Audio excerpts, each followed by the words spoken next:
श्री जगन्नाथपुरी के माधवदास जी की। हमने बहुत बार कथा में सुनाई है अपने में, पर श्री माधवदास जी का एक बहुत सुंदर प्रसंग आता है कि आप श्री एक दिन ठाकुर जी से बोले जगन्नाथ भगवान से कि हम ब्रज जा रहे हैं दर्शन करने ब्रजमंडल का। तो श्री जगन्नाथ भगवान बोले हमको भी लेकर के चलो, हमको भी संग लेकर के चलो। बंधुओं, हम एक बात कथा में कहा करते हैं, भक्ति महाराज जी कब तक करनी है, भजन कब तक करना है, नाम जप कब तक करना है। हम ठाकुर जी के पीछे दौड़ रहे हैं तब तक तो ये समझो कि अभी भक्ति को चरम उत्कृष्ट फल हमको मिलो नहीं, लेकिन ठाकुर जी हमारे पीछे पीछे चल रहे हैं। तू जहां जाएगा वहीं चलूंगा, तू जहां जाएगा वहीं रहूंगा, तू जैसे खवाएगा वैसे रहूंगा, तेरे बिना ना रहूंगा। अभी हम ठाकुर जी के बिना नहीं रह पाते, पर कभी ऐसी स्थिति आ जाए कि ठाकुर जी कहें कि वाकू लेके आओ, वाके बिना मेरा काम नहीं चले, तब समझो कि भक्ति उत्कृष्ट भाई। साल वेग के लिए जगन्नाथ भगवान रथ रोक देते हैं, पहले साल वेग को लेके आओ तब मेरा रथ चलेगा। कैसे कैसे भक्तन के चरित्र हैं। उन्हीं में एक श्री माधवदास जी, बहुत ध्यान से सुनो, हमने बहुत बार कथा में सुनाई है, पर आज स्वामी जी के प्रसंग है तो विशेष रूप से कहें। तो श्री माधवदास जी जगन्नाथ जी के परम प्रिय भक्त थे। ऐसा वर्णन आता माधवदास जी के चरित्र में कि श्री माधवदास जी जगन्नाथ मंदिर में प्रवेश करते थे और ब्रह्म वेदी पर बैठे हुए श्री जगन्नाथ जी ऐसे झूमते थे, और उनकी झूमते भाई मुद्रा को देखने के लिए असंख्य भीड़ आती थी। तब सब लोग तभी दर्शन करने जाते जब माधवदास जाता। बोले क्यों? ये ठाकुर जी के सामने जाते, ठाकुर जी ऐसे झूमते हैं, मेरो माधव आगे हो। कितना प्रेम करते हैं ठाकुर जी। माधवदास जी एक दिन बोले जय जय, मैं वृंदावन जा रहा हूं दर्शन करवे। जगन्नाथ भगवान बोले हमको संग लेके चलो। बोले आपको कहां संग लेके चलूं? बोले हमको वृंदावन लेके चलो। बोले आप विराजो ना जगन्नाथपुरी में, इतने लाखों लोग दर्शन के लिए आते हैं। ठाकुर जी कह रहे नहीं माधव, हमारा मन तो वहां लगता है जहां आप जैसे वैष्णव विराजते हैं। तिथि धाम स्थान सबकी अपनी महिमा है, पर मेरा मन तो वहीं लगे जहां आप जैसे वैष्णव हो। महाराज जी कई कई स्थान तो ऐसे विहंगम जंगल में, वहां कोई व्यवस्था नहीं, वहां ठाकुर जी बैठे हैं। अभी हम पंढरपुर होके आए, महाराष्ट्र में बिल्कुल अंदर प्रवेश कर जाओ तब जाकर के चंद्रभागा नदी के तट पर, वहां कोई बारिश भी बढ़िया से नहीं होती। वहां पे स्थान भी ऐसा है अत्यंत, अभी भी महाराज जी वहां गरीबी दिखती है, ज्यादा धन धान्य नहीं है। वहां पे दोनों भुजा कमर पर धर के ठाकुर जी खड़े, किसके लिए? पुंडलिक के लिए खड़े। तीर्थ धाम स्थान सबकी महिमा अपनी है, पर ठाकुर जी तो वहां बसे जहां हरिदास बसे। माधव हमको संग ले चलो। माधवदास जी बोले जय जय, बड़ा लंबा रास्ता है वृंदावन को, जगन्नाथपुरी तो वृंदावन जाएंगे, रास्ता में हम तो, हमारी तो आदत है 4-4 दिन भी भोजन नहीं मिलेगा तो रह लेंगे। आप कैसे रहोगे? दिन में 8 बार तो भोजन चाहिए आप, और एक बार भी नेक चूक है जाए, कमी पड़ जाए सो आपको भूख लगे आवे, कैसे जाओगे? इतनी व्यवस्था कहां करूंगा? दूसरे आप इतने भारी, कहां मैं पत्रो दुबरो सो कैसे लेके जाऊंगा आपको? ठाकुर जी बोले हम हल्के हो जाएंगे, हम भी भोजन आपकी तरह कर लेंगे। माधवदास जी बोले फल खा के रह लोगे, 2-2 दिन तक पत्ता खा के रह लोगे? यहाँ चटकदार महाराज आपके काजे दाल बने, सुंदर सुंदर पकवान बने, तब तो आपको मन ना लगे, और पत्ता खा के रहोगे? आप विराजो जगन्नाथपुरी में, हम जा रहे हैं वृंदावन। ठाकुर जी के नेत्र सजल हो गए, माधवदास जी वृंदावन जा रहे हैं, मैं कैसे रहूंगा माधव के बिना? माधवदास जी तो चल पड़े। कहां माधवदास जी 3 दिन तक भूखे रह लेते थे, परंतु जगन्नाथपुरी से नेक ही दूर पहुंचे होंगे महाराज, ऐसी जोर की भूख लगी माधवदास जी को। मन में भाव आयो नेका देर में भोजन नहीं मिला तो मैं तो पेड़ नहीं खा जाऊंगा, इतनी जोर की भूख लगी। तभी एक घर दिखो, दौड़ करके गए, खटखटायो, अंदर से बूढ़ी मां आई, मैया जल्दी जो हो घर में भोजन पवाओ, बहुत तेज भूख लगी है। मैया सुंदर थाल लगा के लाई, लो बाबा पाओ। माधवदास जी तो आज तो कोई आचमन कियो ही नहीं, सब सियाराम बोले चलो प्रसाद पाओ, आपत्तिकालीन मर्यादा हंसती। ऐसी जोर की भूख। माधवदास जी ये भी सोचते जा रहे हैं इतनी भूख मुझे कभी लगी नहीं जीवन में। सामने बैठी मैया बोली बाबा नेक आराम थे, धीरे थे, और सबरो अकेलो ही खा जाओगे? बगल में नेक सो बालक बैठो है, या को भी खवाए तो बेचारो ऐसा टुकुर टुकुर देख रहा आपकी थाली की ओर। माधवदास जी बोले कौन है हमारे साथ? कोई नहीं, मैया हम अकेले आए हैं। बोले अच्छा, ये नेक्सो से बालक बैठो, ऐसे बड़े बड़ी आंखें यहाँ की, ऐसा काजर लगा करके, मुझे तो यूं लग रही है कौन मैया ने अपना लाला दे दियो। ए बाबा तू कहीं बालकन को अपहरण करके तो ना ले जा रहा। माधव दास जी बोले कोई तो नहीं है मैया। बोले अच्छा, मुझे पागल समझाए, जे बगल में बैठो तेरे। माधव दास जी बोले यहाँ बैठो है। बोले हाँ, कैसो है? बोले बड़े बड़े नेत्र हैं, काजल लगा रखो है, घुंघराले केश हैं सिर पर। बोले मैया वर्ण बताओ, वर्ण कैसो है? बोले सांवलो। माधव दास जी समझ, ओहो जगन्नाथ स्वामी नयन पथगामी भवतु में। नहीं माने, चले आए। तभी मैं कहूं इतनी जोर की भूख क्यों लग रही है। श्री जगन्नाथ जी हृदय में बैठ के आ गए माधव दास जी के। बोले अब तो भैया वहां पर पूजा हो रही है, जगन्नाथ जी कहां? बोले माधव दास के संग चले गए। जिन माधव दास जी को 3-4 महीने में वृंदावन पहुंच जाना था, 7 महीना में पहुंचे। क्यों? नेक चले, भूख लगी आवे। पेट पे हाथ धर के कहें जय जय, नेक धैर्य कर लो, कछू तो चलन दो। जगन्नाथ जी बोले मेरी गलती ना है, तुम लोगों ने खवा खवा की आदत कर दी है मुझे, अब भूख लगे आवे, क्या करूं? बेचारे माधव दास जी पहुंचे वृंदावन। आहा। अच्छा, ये बात क्यों है कि जब बिहारी जी प्रकट भये ना, भुवन चतुर्दश की सुंदरता निधि वन करत बिहार, श्यामा प्यारी कुंज बिहारी जय जय श्री हरिदास। बिहारी जी इतने सुंदर हैं कि महाराज जब बिहारी जी के प्राकट्य की खबर पता चली ना, तो पूरे भारत से संत समाज आयो वृंदावन दर्शन करवे। जब श्री माधव दास जी को पता चली तो माधव दास जी भी आ रहे हैं। जाते ही वृंदावन पहुंचते ही सबसे पहले निधिवन गए। निधिवन गए तो वहां पर श्री विठल विपुल देव जी ने कही कि भैया ठाकुर जी तो अभी जो है क्या राजभोग आरोगेंगे, तो अभी कपाट बंद हैं, और बाकी स्वामी जी अभी मानसरोवर से आमेंगे। आप थोड़ी देर यमुना जी के आसपास कहीं विराज के निकात अपना भजन कर लो, संध्या बंदन कर लो, थोड़ी देर में आ जाइयो। और आप भूखे प्यासे होंगे, अभी तो राजभोग में समय है, इतनी दूर से चल के आए, लो नेक चना ले जाओ। यमुना जी के तट पर गए। आपने जैसे ही स्नान किया, जोर की भूख लगी आई, पेट पे हाथ करके बोले रुक जा रुक जा रुक जा, पवा रहा हूं, नेक डट जाओ। स्नान ध्यान करके अपना स्वरूप श्रृंगार करके संध्या वंदन करके महाराज सोई चना लेकर के पान लगे माधव दास जी। मतलब विचार करो, माधव दास जी पाते हैं, पेट ठाकुर जी का बढ़ता है। माधव दास जी ने चना पा लिया। चना पा करके माधव दास जी बोले अब चलें, दर्शन करके आवे श्री बांके बिहारी जी के, कुंज बिहारी जी के। अच्छा, बांके बिहारी जी का मूल नाम कुंज बिहारी ही है, बाद में बांके बिहारी पड़ गए हो, पर मूल श्री स्वामी जी को जो दियो नाम है वो कुंज बिहारी। स्वामी जी महाराज के दर्शन के लिए जैसे ही निधिवन राज में आए, बाहर आकर के खड़े हो गए। स्वामी जी अंदर राजभोग अरोगारे। स्वामी जी निकल करके भीतर से बाहर आए, बाहर आकर के दर्शनार्थी खड़े, कई सारे संत महापुरुष खड़े। स्वामी जी बोले भैया आप में से माधव दास कौन है? माधव दास जी बोले मैं हूं माधव दास। बोले इतको आओ। माधव दास जी बोले काहे गो जय जय, आपको मेरा नाम कैसे पता? स्वामी जी महाराज दंडवत प्रणाम कियो पहले तो। बोले तुम्हारा नाम बिहारी जी ने बताया मुझको। बोले बिहारी जी को भी मेरा नाम पता है? बोले अरे बाबा तेने ठाकुर जी को रूखे चना खवाए दिए?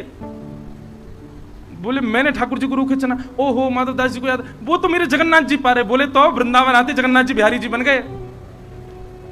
भैया जा जा शहर में जाओगे, फोन वहीं को नेटवर्क कनेक्ट कर तो जाए। जगन्नाथ जी उड़ीसा से चले, अब बीच में जो जो प्रांत आए वहां के रूप बनते चले गए। अब वृंदावन आए तो बिहारी जी आ गए चित्त में। देख मैं भीतर गयो, बिहारी जी अपना मुंह खोल के मुंह को दिखा रहे, अरे मेरा मुंह पूरा छिल गो, जे माधव दास रूखे चना खा रहे है। हे स्वामी जी आप तो ऐसे सुंदर सुंदर पकवान पवा में, ऐसे सुंदर सुंदर भोग लगा में, और जाने तो ऐसे रूखे चना खवा दी, मेरा पूरा मुंह छिल गयो।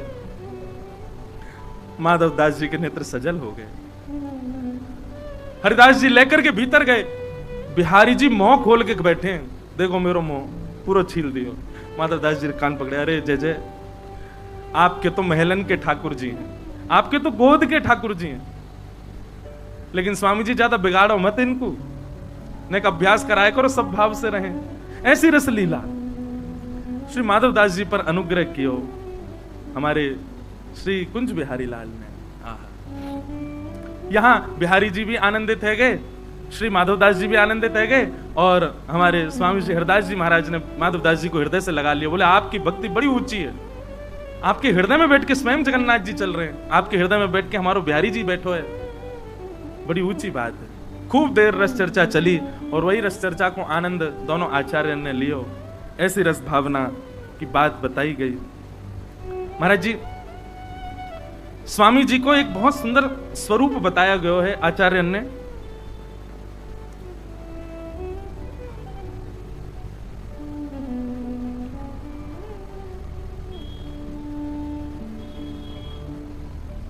सुंदर रज तिलक भाल बांकी भ्रगुटी विशाल। बिहारी जी को देखें और स्वामी श्री हरदास जी को देखें, कोई के हृदय में कितना संशय हो, कितने कैसे भाव हो, सब समान है जाते। अरे बिहारी जी के जब दर्शन अनवसर रहते ना तो लोग स्वामी जी को ही देखते रहते। ऐसा सुंदर स्वरूप उनको, ऐसे सुंदर भाव उनके। अनेक रसिक जन आवे स्वामी जी के पास बैठ करके स्वामी जी से रस चर्चा करें। तभी एक घटना ब्रजमंडल में घटी, बहुत ध्यान से सुनिए।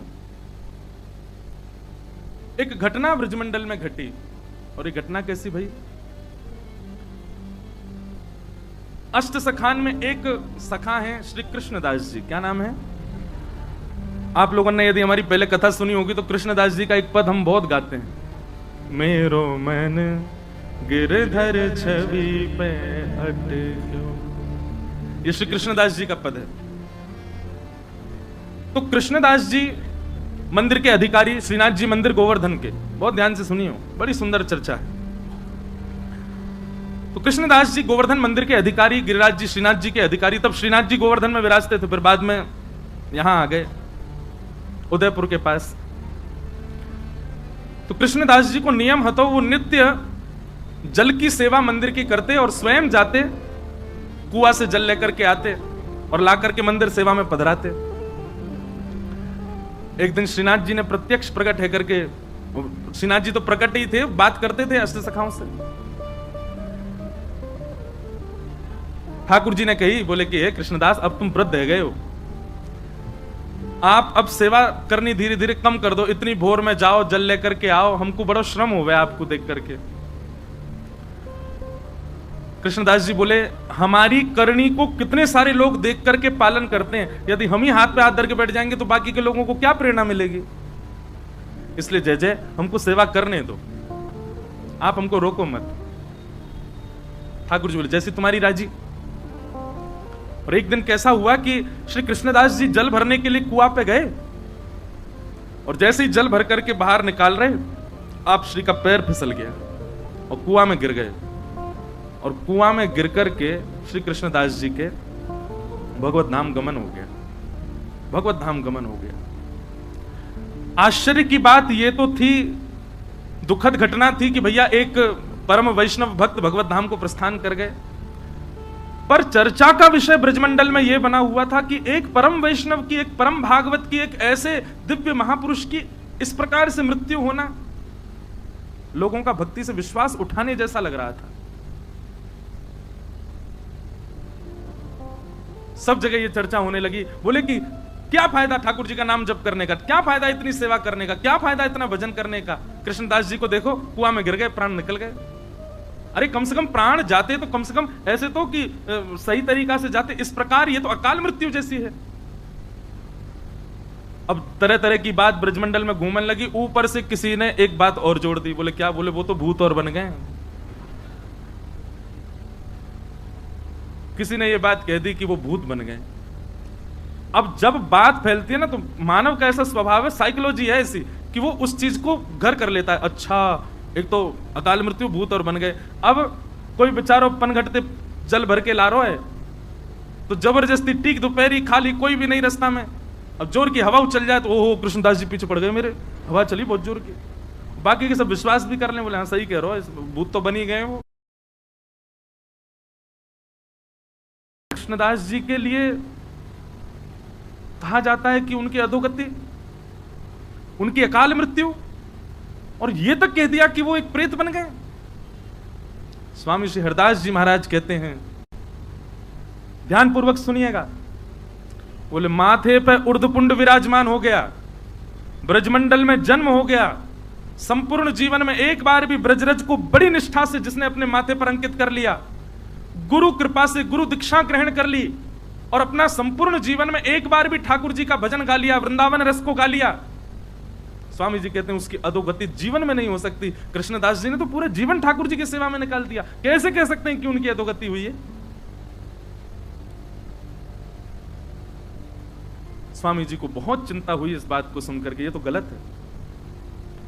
महाराज जी वर्णन ऐसा है स्वामी जी के रस भावन में कि श्री हितरवंश महाप्रभु गोपाल भट्ट गोस्वामी जी, हमारे श्री गोपीनाथ जी और श्री गोविंद देव जी को प्रकट करता श्री रूप सनातन जी और श्री हरिराम व्यास जी, ऐसे अनेक रसिक जन सब आए निधिवन में, और निधिवन में एक पूरी गोष्ठी बैठी कि भैया ऐसे ऐसे ये तो भक्ति पर प्रश्न चिन्ह उठ रहा है, कृष्णदास जी की अधोगति हो गई, वो प्रेत बन गए, बड़ा लोग बाग तो भक्ति करने से डर रहे हैं, मंदिर जाने से यूं कह रहे हैं, कछु फायदा ना है भैया, कृष्णदास कुआं में गिर गो। स्वामी जी बोले अब हम ही को कुछ करना पड़ेगा। तो बोले क्या करें? ब्रजवासीन की मंडली बुलावें कि सब ब्रजवासीन को बुलावें, 84 को उसमें निमंत्रण भेजें कि सब निधिवन में आओ, पंगत पावे, तब आप कछु प्रवचन करो। स्वामी श्री हरदास जी बोले ना, ब्रजवासीन से कहा लड़नो, ब्रजवासीन को कहा समझानो, अब तो लड़ेंगे हम श्रीनाथ जी से, श्रीनाथ जी से लड़वे जाएंगे। और महाराज यहाँ पर श्री हितरवंश महाप्रभु, स्वामी श्री हरदास जी महाराज और श्री हरिराम व्यास जी, गोपाल भट्ट गोस्वामी, रूप सनातन गोस्वामी, ऐसे ऐसे अनेक आचार्य सब अपनी भक्त मंडलियों को लेकर के निकल पड़े वृंदावन से गोवर्धन की ओर, श्रीनाथ जी को मिलवे जा रहे। महाराज जी इतनी प्यारी चर्चा है, वहां पर श्रीनाथ जी का श्रृंगार कर रहे थे श्री गोसाई विठलनाथ जी गिरिराज जी में, और जैसे श्रृंगार करने लगे श्री जी बाबा ने घबरा से गए। तो गोसाई जी बोले जय जय काय गो, ये आपको मोह ऐसो काय को उतर रहा है, और ये हाथ पांव काय कहां पर हैं? बोले अरे ये सबरे आ रहे हैं। बोले कौन आ रहे हैं? बोले स्वामी श्री हरदास जी, हितरवंश महाप्रभु और क्या कहते हैं हरिराम व्यास, गोपाल भट्ट गोस्वामी, रूप सनातन गोस्वामी, सबरे आ रहे हैं, मोते लड़वे आ रहे हैं। विठलनाथ जी बोले अरे अखंड कोटि ब्रह्मांड नायक सर्वेश्वर ईश्वर जगदीश्वर श्री कृष्ण, अरे ये सब संत जन आपको यश गांव है, ठाकुर जी इनसे काय को डर रहे? बोले संत तो बाह्य रूप थे, भीतर तो सबरी सहचरी हैं, वो ललिता है, दूसरी विशाखा है, तीसरी बंसी है, चौथी कोई है, तो ये सब सबके निज रूप तो सखीन के हैं, और सखीन से ही डरे ठाकुर जी।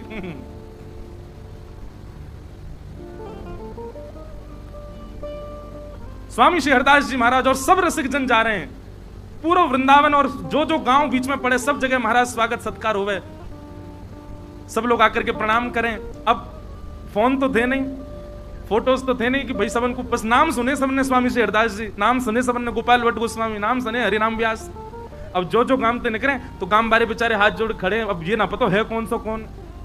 तो हरिराम वाणी में लिखो महाराज जी चर्चा में हरिराम व्यास जी आगे आगे जा रहे हैं और आगे आगे जाके बता रहे हैं, सुनो पतरे से होंगे ऐसो यहाँ नाक तिलक लगा रखो, वो स्वामी श्री हरदास जी हैं, श्री बिहारी जी को जिनने प्रकट कियो, और उनके संग आ रहे होंगे, उनको ऐसा तिलक होगा, वो श्री हितरवंश महाप्रभु हैं, और श्री गौड़िया वैष्णव संप्रदाय तिलक गोपाल भट्ट गोस्वामी है, वो रूप सनातन गोस्वामी है, उनने वो ठाकुर जी प्रकट किए, उनने वो ठाकुर जी प्रकट, श्री हरिराम व्यास जी सबन को परिचय दें। तो जब सब रसिक जन आवे तो सब ब्रजवासी भोले बारे सबन को प्रणाम करें, और फिर एक कहे बोले कि हमने तो सुनी एक हरिराम व्यास भी आए हुए, वो कहाँ है? हरिराम व्यास जी तो परिचय देते, तो फिर स्वामी जी परिचय देते, आपके बगल में जो खड़े हैं जुगल किशोर को जिनने प्रकट किया हरिराम व्यास है। कैसी मधुर चर्चा है, आहा, गामन में जामे वहीं बैठ जाएं, फिर वहां के सब लोगन की शंका को समाधान, ब्रजवासी आकर के अपने निवेदन करें भाव, स्वामी जी सबके भाव बतावें, कभी हितरवंश महाप्रभु कोई की शंका को समाधान करें, ऐसे सब भ्रमण करते करते गोवर्धन जा रहे हैं। उद्देश्य क्या था कि लोगों के चित्त में भक्ति के प्रति भय उत्पन्न हो गया है, वो भय निवृत्त होना चाहिए। आचार्य चरण अपने अपने ठाकुरन को छोड़ करके सेवा में निकल पड़े। राधा कुंड पहुंचे, और जैसे ही राधा कुंड पहुंचे श्रीनाथ जी को श्रृंगार चल रहा है, विठलनाथ जी श्रृंगार कर रहे हैं, सुंदर शीश पर पाग आदि पहना करके, सुंदर तिलक भाल आदि सब करके, कानन में कुंडल, अब जामा पहना रहे श्री जी बाबा को। एक हाथ में ही जामा पहनो, इतने में ही ठाकुर जी बोले विठलनाथ जी मैं पहन लूंगा, खुद ही तुम जाओ, उनको सबन को स्वागत करो। ये ज्यादा नाराज है कि मोते नहीं कहीं लड़ लें सबरे, इनको जाके वहीं से राधा कुंड में सबन को बढ़िया स्वागत करो। तो श्री विठलनाथ जी बोले जय जय अभी लगे, नहीं देर लगेगी, मैं पहनाता हूं ना, मैं पहन लूंगा, खुद ही तुम जाओ। सबरी सहचरी आई है, सबन से मिलके आओ और बात देखियो वहीं निपट जाए। यहां तो सबरे भक्ति भाव में भर के आए करें। श्री विठलनाथ जी अपने सब वैष्णवों के साथ में राधा कुंड गए। महाराज जी मैं तो सुनते सुनते कहते कहते वह रूप को चिंतन कर रहा हूं, कैसी समाज बैठी होगी। वृंदावन के सब सर्वोत्कृष्ट रस प्रवर्तक एक साथ राधा कुंड पे बैठे। तभी गोसाई श्री विठलनाथ जी आए। आहा, गोवर्धननाथ की जय, गिरिराज धरण की जय, शाम सो जय जयकार है लगी। गोसाई जी ने जाकर के सब रसिकन को प्रणाम कियो, स्वामी श्री हरदास जी को वंदन कियो। स्वामी जी बोले, आओ गोसाई जी, आधी जामा पहना के आयो लाल जी को, पूरी नहीं पहना के आए, ऐसी कहां जल्दी? अरे न बढ़िया ते तैयार करके आते, हम कछु कह थोड़ी रहे, मिलवे तो आए, ऐसो काब है। गोसाई जी के नेत्र सजल हो गए, बोले आपके भाव साम्राज्य को प्रणाम है स्वामी जी, आप सब जानते हैं, आपको सब पता है कहां कैसो कौन श्रृंगार कहां भाव में करे। क्योंकि कल मैंने कहा ना, ललिता जी सबके मन की जानती हैं, वो ललिता जी स्वामी जी हैं, सब जानती हैं। बोले आधी जामा पहना के भागे आए, पूरी पहना जाते। चर्चा हुई, वहां बैठ करके सब समाधान आदि की बातें हुई। बोले क्या किया जाए, कैसे ब्रजवासियों को बताया जाए कि भाई मृत्यु किसी के वश में थोड़ी, ऐसा थोड़ी कि केवल भजन करने वाला और सब प्रकार से ठाकुर जी को भजने वाले की कभी अकाल मृत्यु नहीं हो सकती। स्वामी जी बोले देखो मृत्यु अकाल हो सकती है पर गति अधोगति नहीं हो सकती। ये हम डंके की चोट पर कह रहे हैं और जब तक हैं तब तक कहते रहेंगे। एक बार जिसने अपने जीवन में कुंज बिहारी श्री हरदास कहा होगा, एक बार श्री गिरिराज जी के चरणों में नतमस्तक हो गया होगा, एक बार उर्धपुंड अपने माथे पर पधरा दिया होगा, ब्रजमंडल में जन्मा होगा, ब्रजमंडल में मृत्यु प्राप्त की होगी, उसकी अधोगति नहीं हो सकती। हमारे वृंदावन के रसिकजन तो गाते हैं, नेत्र खोल करके जैसे ही बैठे तो सामने वो लाहौर को सेठ बैठो, बेचारो इत्र पड़ो है सामने बागू देख रहो, पात्र बह गयो जमुना जी में सोने को, संपत्ति बेच के लेके आओ बेचारो। इतने भाव, इतनी श्रद्धा, इतने मनते लायो, बाकी सभी श्रद्धा खत्म है गई।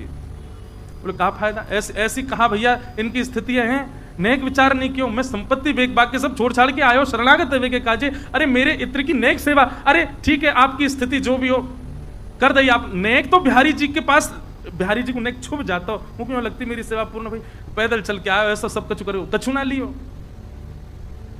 स्वामी जी तो सबके मन की जाने। स्वामी जी बोले हाँ भैया बलो आयो, बड़ी दूर से चल के आओ, पामन में छाले पड़ गए तेरे, दर्शन किया तेने कुंज बिहारी को? नहीं अभी भोग है, रोक रहे ठाकुर। अरे विठल जी लेके जाओ इनको, दर्शन कराओ, ठाकुर जी के दर्शन कराओ। अच्छा एक बात और महाराज जी, रसिकजन बता में कि जब स्वामी जी ने इत्र सामने पटको, सामने फेंको, सुगंधी नहीं आई, बस दिखा है कि इत्र गिर गया, पात्र गिर गया, सुगंधी बिल्कुल भी नहीं आई। तो उसके मन में यह भी चिंता चल रही थी, बोले ये इत्र को कहा है, स्वामी जी के हाथ लगती सुगंधी ही नहीं को, ऐसा मैं को इत्र लेके आया मैं तो, या कि तो नेक गंध नहीं आ रही यहां पे। स्वामी जी ने आज्ञा करी, विठल विपुल देव जी ले जाओ, दर्शन कराओ कुंज बिहारी के, आओ भैया दर्शन करो। यमुना तट से जैसे लेकर के महाराज निधिवन राज में प्रवेश कियो, अंदर प्रवेश करते ही वही इत्र की सुगंधी आने लगी, आसपास के लता पत्रन पर थोड़ी थोड़ी छींट इत्र की दिखाई देने लगी। और जब जाकर के श्री कुंज बिहारी को दर्शन कियो तो सिर के मुकुट से लेकर के नख तक बिहारी जी तो चुचा रहे हैं वही इत्र में, पूरा इत्र महाराज बिहारी जी पे ही पड़ो।